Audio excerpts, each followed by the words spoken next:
Noin. Vielä kerran siis oikein lämpimästi tervetuloa kuulolle, mitä Demos-demokratiadialogi pitää sisällään. No, mikä tämä Demos-projekti sitten ja sen tausta oikein on ollut? Demos-hanke on ollut 3 kumppanijärjestön tällainen kansainvälinen projekti, jonka avulla nimenomaan tuetaan demokratiakasvatusta keinoin. Ja Erätauko-säätiön lisäksi mukana on ollut toimijat Puolasta ja Kroatiasta. Ja useissa tutkimuksissa viime aikoina nostetaan esille tiettyjä maailmanlaajuisen demokratian suuntauksia. Useammat raportit osoittavat myös laajaa kansalaisten tyytymättömyyttä demokratian tilaan jopa ihan vakiintuneissa demokratioissa. Demokratian tulevaisuudesta keskustellaan laajalti. Kysymys siitä, miten ihmiset saadaan keskustelemaan, on siis maailmalla. Ja yleisesti ottaen demokratia kohtaa maailmanlaajuisesti useita haasteita tällä hetkellä, kuten esimerkiksi demokraattisten normien rapautumista, poliittista polarisaatiota, vaalien koskemattomuuden uhkia, populismin nousua ja sananvapauden heikkenemistä. Ja näissä hankkeen kumppanimaissa tunnistettiin tiettyjä haasteita dialogin puutteesta, demokratian kriisistä ja yhteiskunnallisen polarisaation lisääntymisestä. Ja sitten sen lisäksi huomattiin, että on vaikeuksia ratkaista konflikteja ja käydä rakentavaa keskustelua eri mieltä olevien kanssa.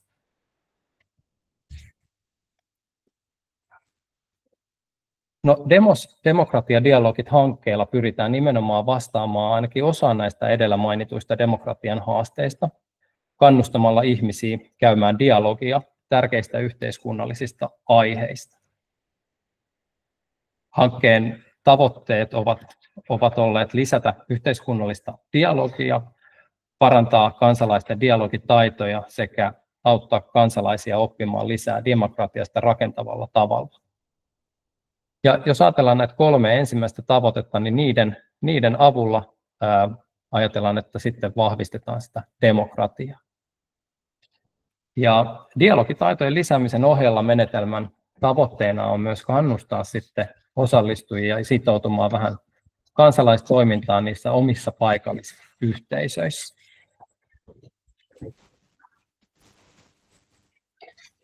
No, hankkeen tavoitteiden saavuttamiseksi ollaan sitten luotu tällainen Demos-dialogimenetelmä, jonka avulla voi sitten käydä ja keskustella yhteiskunnallisesti tärkeistä asioista ja aiheista, kysymyksistä. Menetelmän avulla voi kutsua eri taustoista tulevia ihmisiä yhteen ja jakamaan kokemuksiaan erilaisista ilmiöistä ja nimenomaan myös kuuntelemaan muita. Tämän Demos-dialogimenetelmän avulla voit oppia lisää itsestäsi, muista ja ennen kaikkea demokratiasta.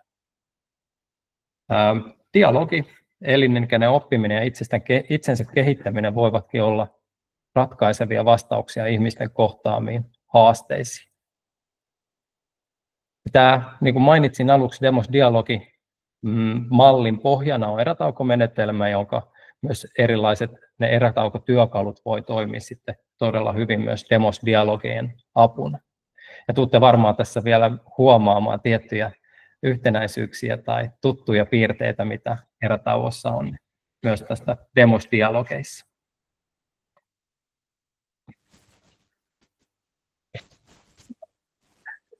No, mitä tämä hanke on sitten tuottanut? Me hankkeen aikana tuotettiin erilaisia maksuttomia materiaaleja, ja kuten esimerkiksi tällaisen Demos-oppaan, me ollaan tuotettu Demos-dialogikortit, erilaista viestintämateriaalia sinne järjestäjien ja ohjaajien tueksi sekä sitten myös erikseen tällaisen koulutuskokonaisuuden. Kaikki aineisto on tarjolla hankkeen verkkosivuilla osoitteessa democracydialogues.eu. Materiaalit on tällä hetkellä saatavilla 5 eri kielellä: suomeksi, ruotsiksi, englanniksi, puolaksi ja kroatiaksi.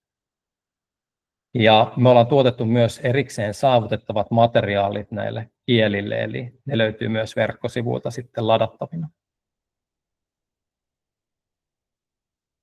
Ja ehkä tässä vaiheessa sanon, että kiitos kun ymmärrätte, että vielä hanke tämän kesäkuun aikana vähän viilaa verkkosivuja ja tekee vielä pieniä täydennyksiä sivuille, joten jos huomaatte jotain, mikä on sellainen, mikä voisi vielä sivuilta puuttua, niin voitte linkata meille siitä tietoa.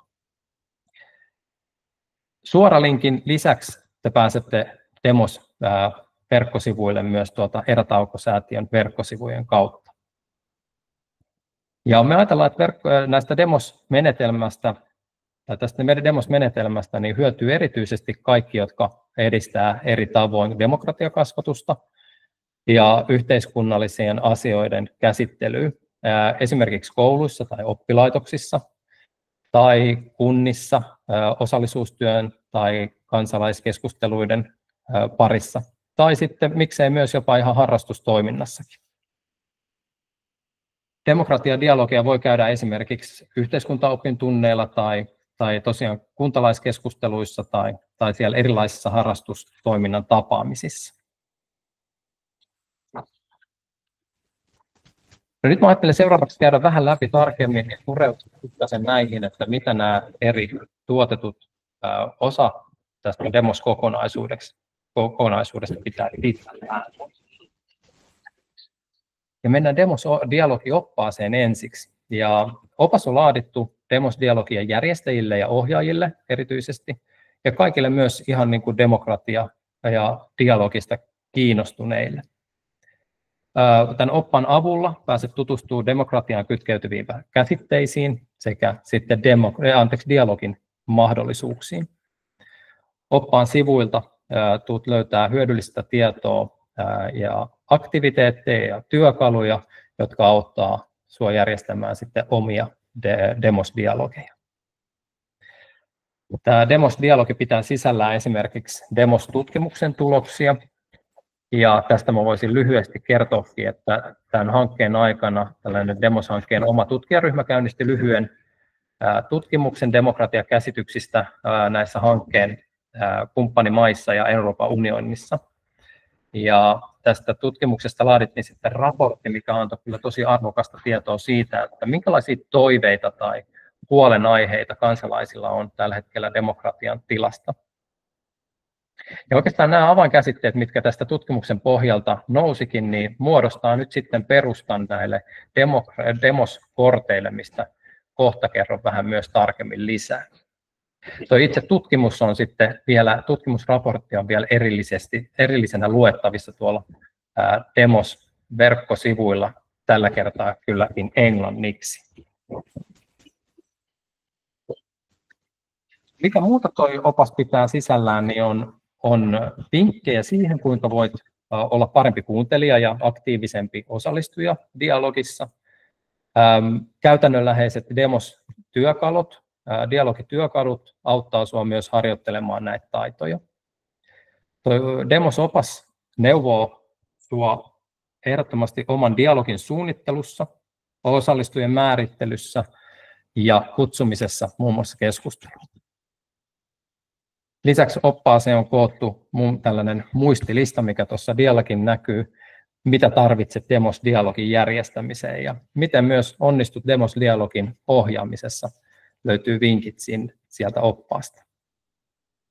Tässä vaiheessa on hyvä muistuttaa, että dialogia ja demokratiakulttuurin rakentaminen on tällainen jatkuva prosessi ja demokratisoituminen on myös jatkuvaa työtä. Eli ota askel kerralla ja tavallaan muistakaa pitää hauskaa sitten tätä matkalla myös käytte näitä dialogeja.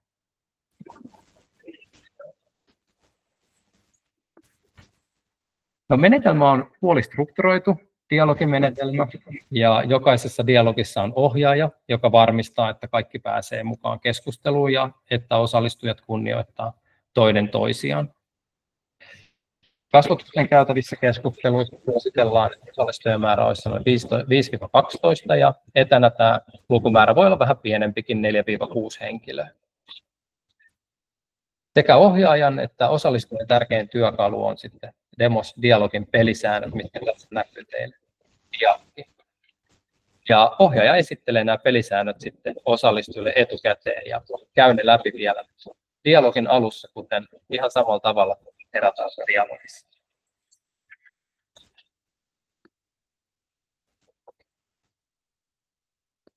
Keskustelu on tosi tehokas työkalu, on keskeisessä asemassa ihmisten elämässä.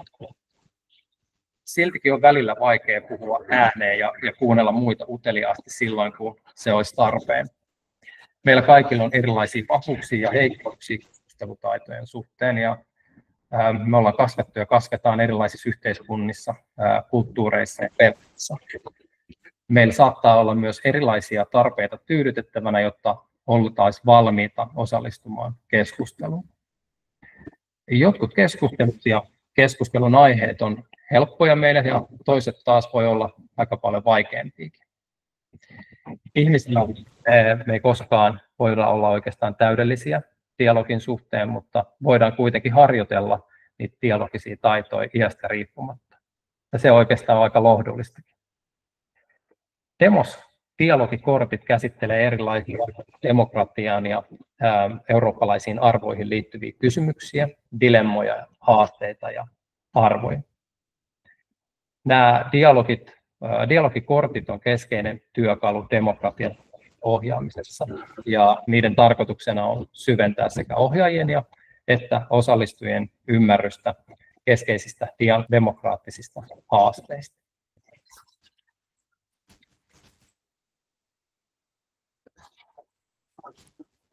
Näitä demos-kortteja on yli 70 eri aiheeseen liittyvää korttia.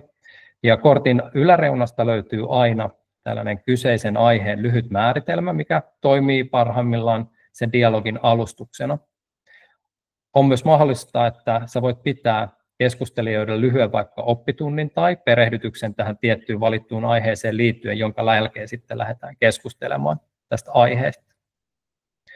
Näissä korteissa on valmiiksi ohjaajalle tällaisia lämmittelykysymyksiä ja sen lisäksi myös syventäviä kysymyksiä. Ja sitten lopuksi myös niin sanottu tällaisia kutsutoimintaan, eli loppupohdintoihin ohjaavia kysymyksiä. On hyvä ymmärtää, että kaikkia kysymyksiä ei tarvitse aina käydä läpi. Osa kysymyksistä voi myös nousta esille keskustelijoiden nostamina, ja joskus vaan yksinkertaisesti aika ei riitä näiden kaikkien kysymysten käsittelemiseen. Demos-dialogit voi kestää jotain sieltä 45 minuutista aina sinne 2 tuntiin. Riippuen siitä, että miten paljon sulla on aikaa käytettävissä. On myös tärkeää huomata, että jos osa kysymyksistä tuntuu susta haastavilta, niin voit myös muokata niitä kysymyksiä sitten kohderyhmälle sopivaksi tai sanottaa itsellesi paremmaksi, jos siltä tuntuu. Eli demokratiadialogit tai nämä demos-dialogit antaa tietyn tällaisen soveltamisen mahdollisuuden ja se on ihan hyvä pitää myös mielessä.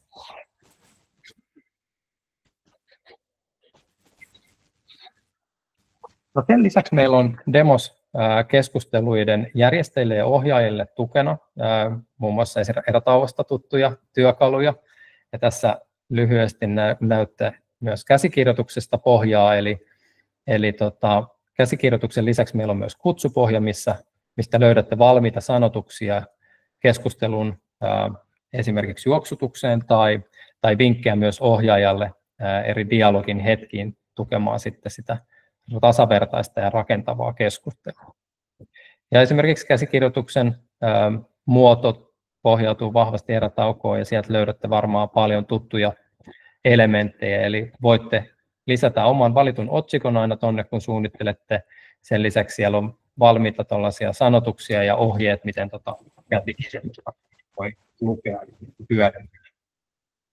Ja samalla myös suositellaan lämpimästi, että hyödynnetään esimerkiksi erätauosta tuttua kirjausta siitä, että kuinka monta kertaa tai milloin kukin on ottanut puheenvuoro, jolloin löydetään niitä hiljaisempia ääniä ja toisaalta niitä aktiivisia ääniä, joita suositellaan sitten, tai joille suositellaan ja sanotaan, että voi myös vähän pysähtyä kuuntelemaan. Samalla rohkaistaan niitä vähän hiljaisempia ääniä.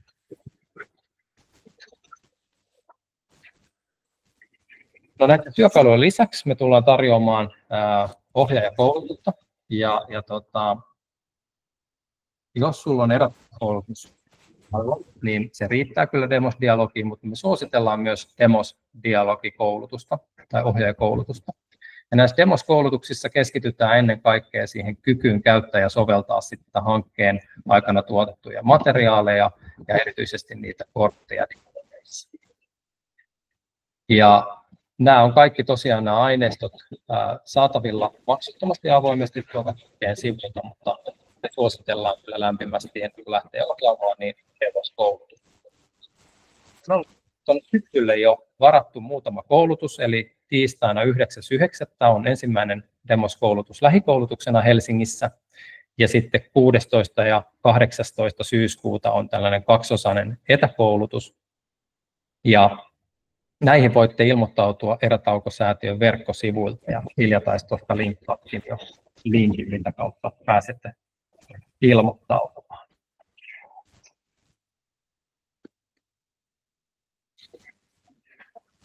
On myös viestintämateriaalia. Meiltä löytyy tällainen viestintäohje, joka kokoaa tavallaan logojen, elementtien tai fonttien, värien ynnä muiden käytön. Te voitte hyödyntää tätä viestintäohjetta teidän omien keskustelujen viestinnässä.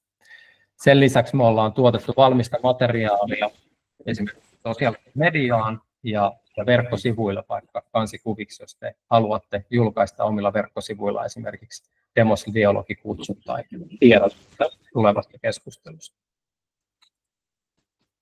Ja näitä materiaaleja pääsette itse muokkaamaan myös, eli valmiita pohjaa löytyy Canvalta ja sieltä kopioi itselleen oman version, voi sitten hyödyntää näitä meidän viestintämateriaaleja. Ja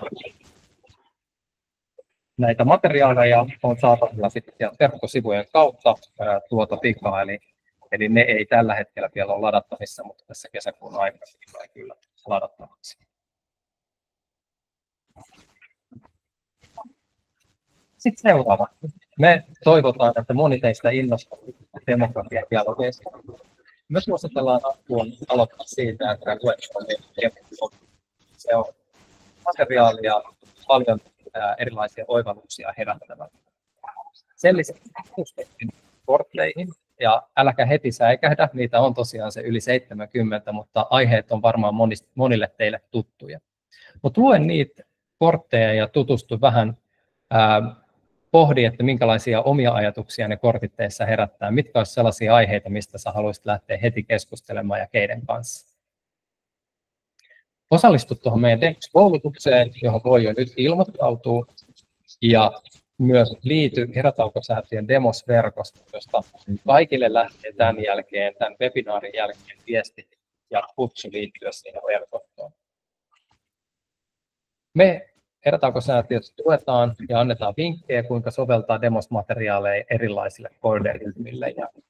Ja kuten Erätaussakin näissä demosdialogeissa, niin nostetaan siihen, että kaikilla voi olla tosi paljon erilaista ryhmänohjaamisen ja dialogiohjaamisen taitoja, joten hyödynnä kaikkia sun omia taitoja näiden dialogien järjestämisessä. Jos olet vaikka hyvä leipoa kakkuja tai jotain erinomaisia pullia, niin suositellaan, että tee se ennen demosdialogia ja tarjoa se osallistujille. Sen jälkeen suunnittele ja järjestä oma demosdialogi ja kerro siitä myös meille. Eli me kerätään mielellämme kaikista teidän järjestämistä demosdialogeista tietoa, ja me ollaan tehty se mahdollisimman helpoksi, joten sen voitte tehdä sähköisen linkin kautta, mistä myös tuolla oppaassa sitten tietoa. Ja jos sinusta tuntuu, että sinulla olisi joku tosi hyvä idea esimerkiksi meidän kanssa tehdä yhteistyössä, niin on rohkea ja tuo se meille, että lähdetään mielellä tekemään teidän erilaista yhteistyötä. Jos vielä pohdit ja mietit vähän, että hetkinen, että mikä tämä demosdialogi on, niin me järjestetään syksyn aikana 4 ihan itse dialogikeskustelua, demosdialogikeskustelua on Puistokadulla Helsingissä, joten olette näihinkin lämpimästi tervetulleita ja ilmoittautuminen tapahtuu meidän Erätauko-säätiön verkkosivujen kautta. Tästä nyt on tosi pikaisesti ja tiivisti käynyt läpi demosdialogiin liittyen, ja tässä on vielä tähän verkostoon vinkki dia, eli verkostoon voi ilmoittautua tosiaan sitten tämän jälkeen, webinaarin jälkeen lähetetty viestin kautta, tai sitten voi lähettää myös kiinnostuksia Lauralle, jos haluaa verkostoon. Mutta hei, pelkkää aineistoa on tylsä aina esitellä, jos ei ole käytännön kokemuksia esillä myös. Ja tänään on ilo, että saatiin Petra mukaan kertomaan ja jakamaan omia ensimmäisiä kokemuksia meidän alkuvuoden ensimmäisestä kansainvälisestä Demos-ohjaajakoulutuksesta. Ja sen jälkeen Petra on myös ehtinyt järjestää itse oman Demos-dialogin. Ja nyt olisi kiva kuulla, Petra, sun kokemuksia näistä molemmista, joita voit jakaa sitten osallistujille. Ole hyvä, Petra. Kiitos. Olen siis tosiaan Jorasmaan Petra ja toimin Kaarinan kaupungilla osallisuuskoordinaattorina oli ilo ja kunnia päästä osallistumaan tosiaan tähän Varsovan fasilitaattorikoulutukseen. Ja olin tietysti aika otettu, kun Laura tuossa ennen joulua soitteli viime vuoden puolella, että olisinko kiinnostunut lähtemään mukaan. Siitä sitten kohti Varsovaa ja tosiaan aika semmoinen, oli tosi innostunut ja toisaalta myös jännittynyt fiilis sitten, että mitä osaan sanoa tästä aiheesta ja näistä aiheista. Ja täytyy tunnustaa, että vähän kyllä ennakkovalmisteluita tein, että pikkusen googletin sohvalla sitten näihin teemoihin liittyviä sanoja englanniksi, että jotenkin osaisin sanoa jotain. Mutta täytyy sanoa, että sitten kun oltiin siellä Varsovassa, niin aika nopeasti sitten jotenkin tuli semmoinen rauha, että pärjään kyllä ihan varmasti. Et Suomessa kuitenkin niin kuin nämä demokratia-asiat on tosiaan aika eri tolalla verrattuna sit vaikka Puolaan ja Kroatiaan. Ja jotenkin me ollaan kasvettu niin kuin aika semmoisessa demokratia-yhteiskunnassa ja meidän koulujärjestelmässä. Ja monet, vaikka ne termit ei sinänsä olisi niin kuin tuttuja, niin sitten ne kuitenkin on jotenkin läsnä meidän arjessa. Ja sillä tavalla oli sitten aika helppo jotenkin tähän solahtaa mukaansa. Ja toisaalta näiden korttien ideahan on se, että opittaisiin sitten myös näistä teemoista, joita tähän demokratiaan liittyy ja niistä käsitteistä. Itsellä ehkä auttoi se, että olin tosiaan jo ollut tässä erätaukokeskustelujen vetämisessä ja keskusteluissa itse mukana, että se antoi tietyllä tavalla sellaista varmuutta tähänkin asiaan heittäytymiseen. Mutta toisaalta omasta mielestäni nuo materiaalit, mitä Valtteri tuossa just esitteli, niin on kyllä niin kuin tosi helppoja käyttää ja tosi selkeitä ja sellaisia, että periaatteessa et tarvitse muuta kuin sen demoskortin ja keskustelijat ja ei muuta kuin antaa palaa ja keskustelu käyntiin.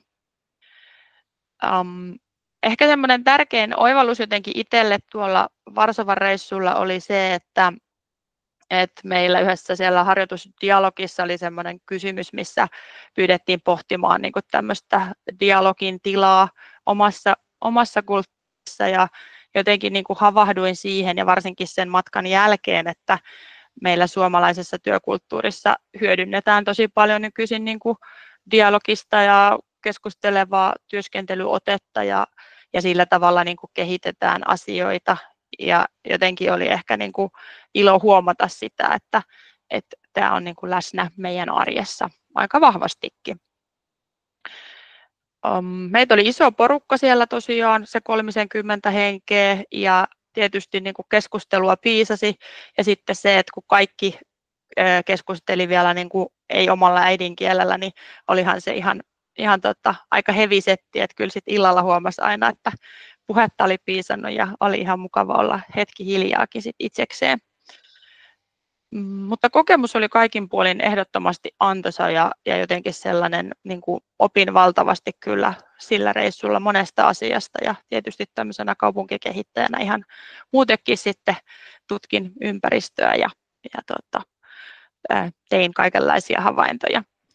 Kokemus sitten tästä tämän Demos-dialogin järjestämisestä meillä Kaarinassa. Järjestin tosiaan meidän pääkirjastolla Kaarinatalolla tämmöisen kansainvälisen kahvilan yhteydessä Demos-dialogin ja meidän maahanmuutto koordinaattori Matildan kanssa. Hän mua pyysi sitten vetämään keskustelua sinne. Tämä on tämmöinen niin kuin kerran viikossa järjestettävä avoin kohtaamispaikka eri kulttuureista tuleville ihmisille, ja tähän keskusteluun osallistui semmoinen 13 henkeä 6-7 eri maasta, ja se tietysti toi omia pieniä haasteita siihen, koska kaikkien äidinkieli ei ollut suomi tälläkään kertaa. Ja sitten tätä dialogia järjestettäessä, niin meillä aiheeksi tosiaan valikoitui jo toi Valtterin tuossa jo näyttämä kortti aktiivinen kansalaisuus, koska ajateltiin, että se voisi olla teemana ehkä sellainen, mistä sit mahdollisimman monella voisi olla niin kuin kerrottavaa. Ja oli jotenkin itse asiassa aika jännä huomata se, että eri kulttuureista tuleville, niin tämä teema esimerkiksi oli niin kuin he ymmärsivät sen selvästi aika eri tavalla. Että esimerkiksi meillä niin kuin suomenkieliset ja suomalaiset osallistujat, niin he puhuivat just äänestämisestä ja yhdistystoiminnasta ja vapaaehtoistyöstä, ja sitten ehkä näistä muista kulttuureista tulevat ihmiset, niin he niin kuin puhu enemmän ehkä sellaisesta tapahtumiin osallistumisesta ja tapahtumien järjestämisestä ja ylipäätään ehkä niin kuin vaikka oppimisesta ja opiskelusta ja tämän tyyppisistä asioista. Tätä keskustelua varten tosiaan jonkin verran noita kysymyksiä valittiin sieltä tosiaan Matildan kanssa niin kuin sitten lämmittelyyn ja tuohon keskustelun syventämiseen kysymyksiin, mutta muokkasin niitä sitten selkokielisemmäksi, että olisi helpompi ymmärtää sitten, mistä on kyse. Ja itsessään tämä kortti mun mielestä, missä näitä on näitä kysymyksiä, niin on sillä semmoinen napakka paketti, että siinä on tosiaan tuo lyhyt alustus ja valmiita kysymyksiä. Ja lisäksi mä niin kuin tykkään siitä, että siinä on tuommoinen laatikko teemoista, johonka tämä kyseinen aihe voi niin kuin liittyä, koska se auttaa ainakin sitten noiden ehkä sellaisten vaikeampien käsitteiden kohdalla ymmärtämään jotenkin sitä teemaa niin kuin paremmin. Mitäs muuta? Joo, mutta kaiken kaikkiaan niin on ollut kyllä tosi semmoinen antoisa ja mielenkiintoinen kokemus, ja kiitän vieläkin tästä mahdollisuudesta osallistua, että tässä ehkä tällaisia päällisiä tai niin kuin, mitä nyt päällimmäisenä ajatuksia näistä kokemuksesta.